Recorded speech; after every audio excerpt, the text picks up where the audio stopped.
وبركاته نحمده ونصلي على رسوله الكريم أما بعد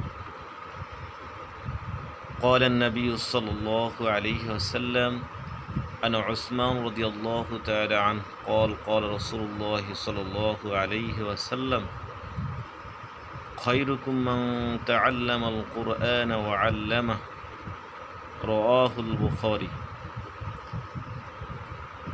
হযরত উসমান রাদিয়াল্লাহু তাআলা আনহু থেকে বর্ণিত, তিনি বলেন, On the authority of Usman, may Allah be pleased with him, the Prophet said, রাসূলুল্লাহ সাল্লাল্লাহু আলাইহি ওয়াসাল্লাম বলেছেন,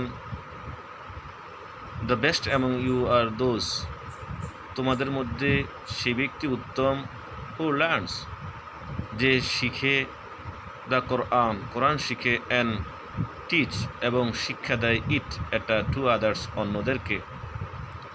সম্মানিত দেশের এবং বিদেশের ভিউয়ার্সরা, রাসূল সাল্লাল্লাহু আলাইহি ওয়াসাল্লামের এই হাদিস থেকে আমরা বুঝতে পারলাম যে পৃথিবীতে সর্বোত্তম ব্যক্তি উনি, যিনি কোরআন নিজে শিক্ষা করেন এবং অপরকে শেখায়। আল্লাহ সুবহানাহু ওয়া তাআলা আমাদের সবাইকে কোরআন নিজে শিক্ষা করা এবং অন্যদেরকে শিক্ষা করানোর তৌফিক দান করুক। সকলে বলি আমিন। ওয়া মা তাওফীকি ইল্লা বিল্লাহ ওয়া মা আলাইনা ইল্লাল বালাগ।